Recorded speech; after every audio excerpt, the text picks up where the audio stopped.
नमस्कार दोस्तों और स्वागत है आपका आपके अपने ही YouTube channel B Ed exam by Ajit Singh 1.0 पर। और यहाँ पर दोस्तों अभी हम डिस्कस करने वाले हैं फिजिकली ऑर्थोपेडिकली एंड हेल्थ यानी कि हेल्थ रिलेटेड हैंडीकैप्ड चाइल्ड्स की। तो इन सारे बच्चों के बारे में डिटेल से 1 बाय 1 समझेंगे और कोशिश करेंगे इनसे रिलेटेड क्वेश्चन को भी समझने की। तो पहले ये चीज़ें समझ लेते हैं कि एन ऑर्थोपेडिक इम्पेयरमेंट क्या है।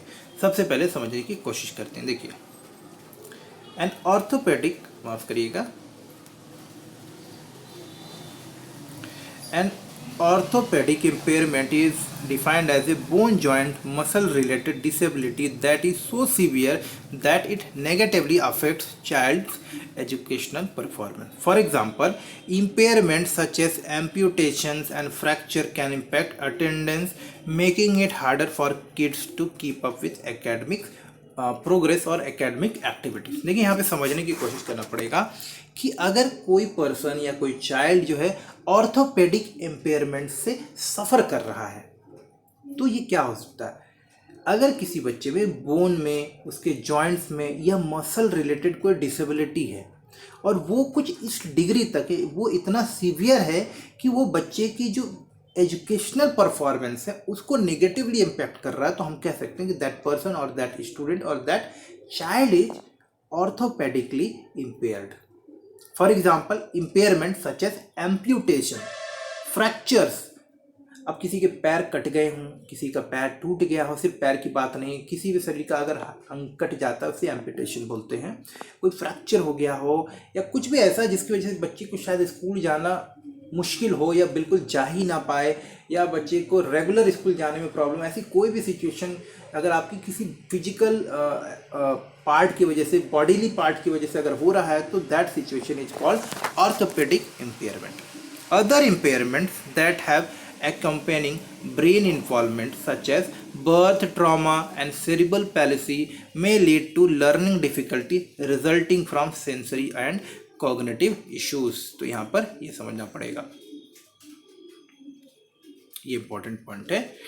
इसकी वजह से भी सेंसरी और कॉग्निटिव इश्यूज होती हैं। आगे बढ़ेंगे। Student with orthopaedic impairment typically have some cognitive abilities as their peers. यहाँ पे देखिएगा कि स्टूडेंट, यहाँ पे देखेंगे, student with orthopaedic impairment typically have some cognitive abilities as their peers without disability. Because of this, school staff should try to include these students in mainstream classes as much as possible. तो देखिए, जो student orthopaedic empire होते हैं, orthopaedically impairment से सफ़र कर रहे होते हैं, ऐसे बच्चों की कॉग्निटिव एबिलिटी जो है आपकी नॉर्मल चाइल्ड्स के जैसे ही होती है, जो कि नॉर्मल दिखते हैं। लेकिन हमें as a school teacher, as a family member, as a school staff इस बात को ट्राई करना चाहिए कि ऐसे बच्चों को रेगुलर स्टूडेंट के साथ में ज़्यादा से ज़्यादा स्टडी करने का, ज़्यादा से ज़्यादा काम करने का, ज़्यादा से ज़्यादा घुलने मिलने के हमको इनको अपॉर्चुनिटीज़ देनी चाहिए, ताकि इनके अंदर कॉन्फिडेंस आए, इनके अंदर इक्वालिटी की सेंस आए, इनके अंदर सेम लर्निंग का इन्वायरमेंट इनको मिले। Physically handicapped child can be educated in normal school by making adjustment in sitting arrangement। अब देखिए, ऐसे बच्चों के लिए हम क्या कर सकते हैं। ऐसे बच्चों को हम लोग नॉर्मल बच्चों के साथ में सीट करा सकते हैं, यानी कि क्लासेस में इनको बैठने की अरेंजमेंट कर सकते हैं। Like taking a seat on the other side rather than in the middle of the classroom and changing the physical structure of the classroom which has ramp.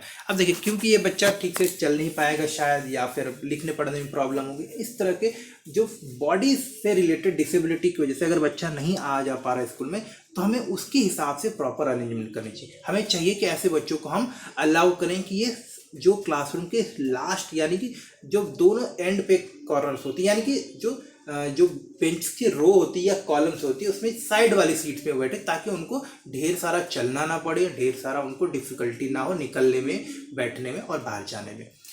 Ramps की ज़रूरत हो तो रैम्प्स की अरेंजमेंट हो, सीढ़ियों की ज़रूरत हो तो सीढ़ियों की ज़रूरत हो, ऐसे जो भी हेल्प हो सकती है वो हमको as a school, as a teacher, as a family हमको अरेंज करके इनको देना चाहिए। The same teaching method and the same curriculum is use for teaching a physically handicapped child. और क्या करना चाहिए, बच्चे को कॉन्फिडेंस बनाने के लिए, बच्चे के अंदर कॉन्फिडेंस आए, बच्चा अच्छे से परफॉर्म करे, सेम बच्चे की तरह, नॉर्मल बच्चे की तरह उसको भी ट्रीट करना चाहिए। नॉर्मल बच्चों की तरह उनकी एजुकेशनल रिक्वायरमेंट्स को पूरा करना चाहिए। नॉर्मल बच्चे की तरह उनको वो सारी अपॉर्चुनिटीज़ देनी चाहिए जो कि एक नॉर्मल बच्चे को हम देते हैं, ताकि उनके अंदर इक्वालिटी की भावना रहे। आगे देखते हैं यहाँ पर कि क्या हो सकते हैं कॉजेस यहाँ पर देखना बहुत जरूरी है कि what are the causes of physical and orthopaedic and health handicapped बच्चों की क्या कॉजेज है, किसकी वजह से होते हैं। Some of the major causes of physical orthopaedic and health handicap are brain damage, brain fever and brain anoxia that lead to physical disability. Brain damage हो सकता है ग्रोथ के टाइम में, बर्थ के टाइम में, प्रेगनेंसी मतलब जब mother बच्चे की प्रेगनेंट तब कुछ डैमेज हो, ब्रेन रिलेटेड कोई फीवर हो जाए या ब्रेन एनोक्सिया ऐसी कोई भी चीज़ें, ब्रेन एनोक्सिया, ऐसी सिचुएशन भी कहीं ना कहीं जो है फिजिकल डिसेबिलिटी के रीजंस होते हैं। फिजिकल डिसेबिलिटी इन चीज़ों की वजह से होती है। आरएच इनकॉम्पेटिबिलिटी, जो रियूसेस फैक्टर होता है, आरएच इनकॉम्पेटिबिलिटी, जो एक बैलेंस कॉम्बिनेशन होता है, अगर उसमें इनकॉम्पेटिबिलिटी हो तो भी कहीं ना कहीं बच्चे के अंदर जो मेंटल डेवलपमेंट और फिजिकल डेवलपमेंट होता है वो अफेक्टेड होता है। Viral infection suffered by expected mother also causes physical, जो मदर एक्सपेक्टेड है या जो मदर अभी डिलीवर करने वाली है, बच्चे को जन्म देने वाली है, ड्यूरिंग हर प्रेगनेंसी अगर उसको कोई वायरल इन्फेक्शन हो जाए, कोई आपका किसी तरह के डिजीजेस हो जाए, वो भी कहीं ना कहीं बच्चे जो ग्रो करते हैं उनके ग्रोथ में, प्रीमेच्योर ग्रोथ में या प्रीमेच्योर बर्थ को लीड करते हैं, यानी उसकी वजह से प्रीमेच्योर बर्थ हो सकता है और बच्चे का फिर जो ग्रोथ होता है वो प्रॉपर नहीं होता है, और कहीं ना कहीं वो भी फिजिकल डिसेबिलिटी का एक बड़ा रीज़न होता है। प्रोलॉन्ग्ड लेबर, ठीक है, प्रोलॉन्ग्ड लेबर का मतलब होता है, यहाँ पे ध्यान रखेंगे कि मदर का जो बर्थ का एक ड्यूरेशन होता है, अगर वो बहुत ज़्यादा लंबा हो जाए तो भी कहीं ना कहीं वो हो सकता है। या मदर जो है बहुत लंबे टाइम तक हेवी वर्क कर रही हो तो बच्चे को जो आप देखोगे कि प्रॉपर ग्रोथ और डेवलपमेंट में जो प्रॉपर न्यूट्रिशन मिलना चाहिए था आपको प्रेगनेंसी के दौरान वो नहीं मिलता, तो कहीं ना कहीं बॉडी जो है फिजिकल जो ग्रोथ होता है बच्चे का मदर के स्टमक में वो ठीक से नहीं हो पाता है।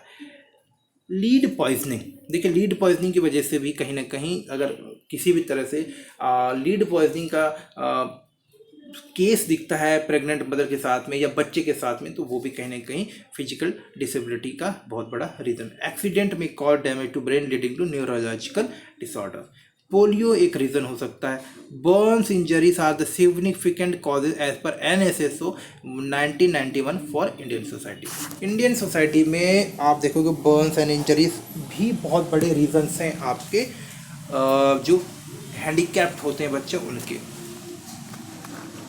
हेल्थ प्रॉब्लम्स, अब देखिए health problems, some children have health problem that interfere with their education such as heart disease, tuberculosis, asthma, epilepsy, migraine, diabetes. तो इस तरह के भी अगर कोई बच्चा इस तरह के डिजीज सफ़र करता तो वो भी कहीं रेगुलर स्कूल में ठीक से नहीं जा पाता।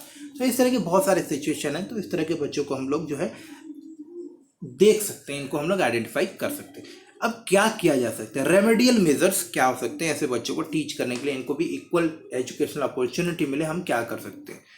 देखिए remedial measures include teacher helping such children and reducing stigma by making other children understand the child problem. देखिए सबसे इंपॉर्टेंट चीज़ है एम्पैथी डेवलप करना है हमको, इस बात को स्टूडेंट को जो नॉर्मल चाइल्ड होते हैं उनको इस बात को समझाने की कोशिश करनी चाहिए, और वो ऐसे ही कर सकते हैं कि हम नॉर्मल बच्चों को जो एबनॉर्मल बच्चे हैं, फिजिकली हैंडीकैप्ड, मेंटली हैंडीकैप्ड बच्चे, उनके साथ में बैठने दें, उनके साथ पढ़ने दें, उनको जो नॉर्मल बच्चों को इस बात को समझाएं कि ये बच्चे प्रॉब्लम में हैं और इनकी प्रॉब्लम तभी दूर हो सकती है जब हम इनको रेस्पेक्ट दें, जब हम इनको सपोर्ट करें, जब इनको हम हेल्प करें कि ये इंडिपेंडेंट, सक्सेसफुल, कॉन्फिडेंट और एक रिस्पेक्टफुल लाइफ और एक रेस्पेक्टफुल लर्निंग इन्वायरमेंट में रहें। तो इसके लिए हमको स्टूडेंट को भी और टीचर को भी दोनों को प्रॉपरली सीखना पड़ेगा, एडेप्ट करना पड़ेगा।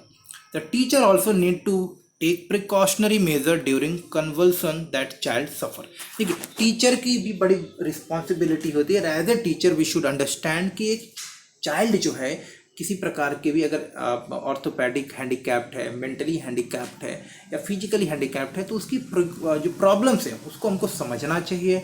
उसके प्रॉब्लम्स को हमको समझने के बाद उसकी प्रॉब्लम्स को सॉल्यूशन या उसको सपोर्ट करने के बारे में भी हमारे पास में सॉल्यूशंस होने चाहिए।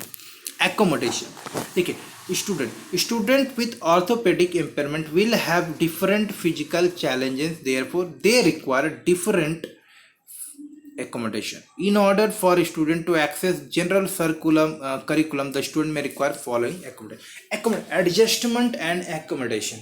ये भी हमको ऐसे स्टूडेंट के साथ में करना होगा। तो हम क्या कर सकते हैं, क्या एडजस्टमेंट कर सकते हैं एज ए क्लासरूम लेवल पे, as a teacher, as a school level पे। Special seating arrangement to develop useful posture and movement. देखिए ऐसे बच्चों के लिए हम क्या कर सकते हैं, सीटिंग अरेंजमेंट में प्रॉपर एडजस्टमेंट कर सकते हैं, सीटिंग अरेंजमेंट चेंजेस कर सकते हैं, या इन बच्चों को ध्यान में रखते हुए हम सीटिंग अरेंजमेंट डेवलप कर सकते हैं। Instruction focused on development of gross and fine motor skill.